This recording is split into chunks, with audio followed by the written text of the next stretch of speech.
kó dá padà báyìí o ọ̀nà kò tó ń bẹ̀ yẹn o.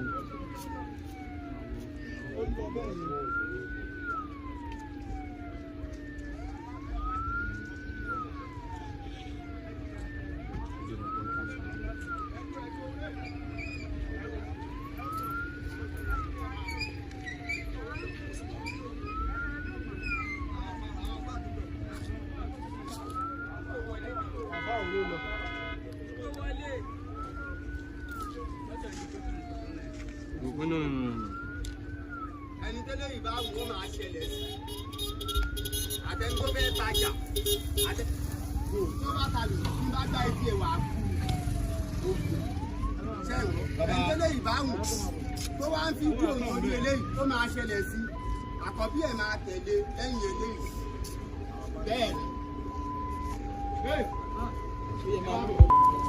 ẹni tó bá kọ́ orí eléyìí tó ṣẹlẹ̀ sí.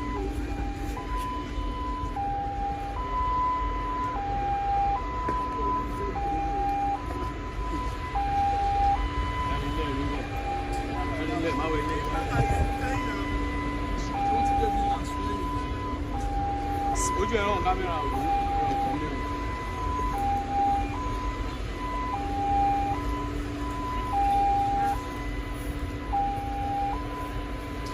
Ọ̀bọ̀ ẹ̀ sísẹ́ ojú ìrọ̀ kámẹ́rà wò ó. Sísẹ́ gbé lọ bẹ̀ ń fẹsẹ̀ gbé lọ.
Ẹ má ti síbì kan.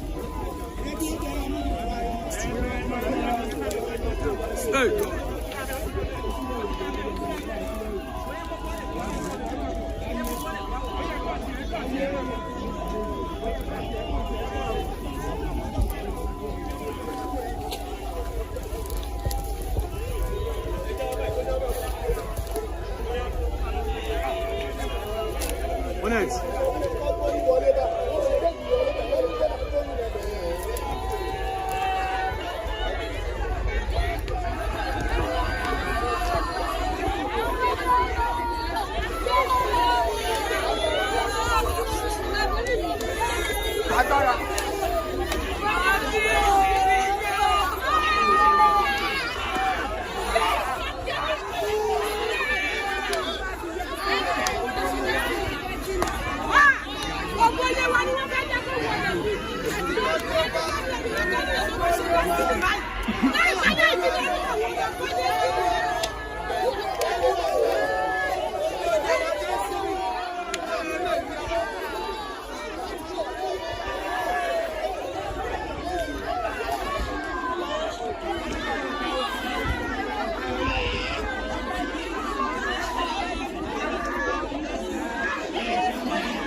God bless on my campus. Don't look up for luck or come. You don't get today, I tell you, go get tomorrow.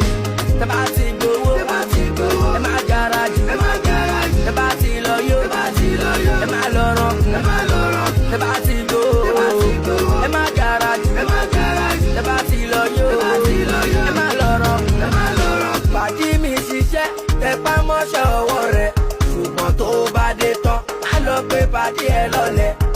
As you no get today, go get tomorrow, Man, no be God, ọmọ ya mi ma lọ fọ́ o, yàrá lọ. Destiny yàrá lọ, ọmọ ológo yà sọ́lọ.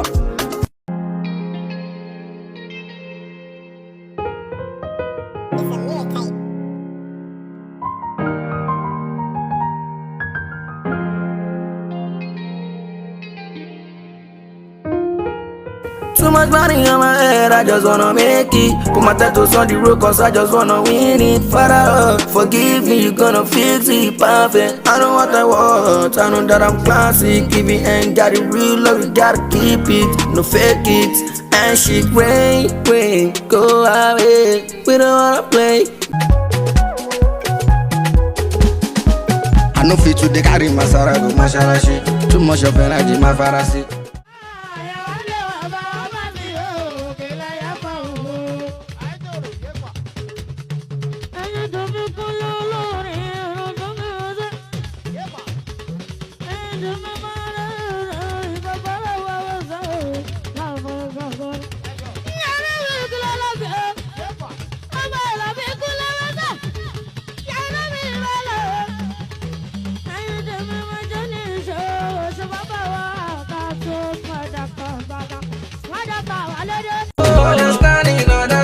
Understand as a whole. I've been calling, you're not picking, it's not fun, yes, no.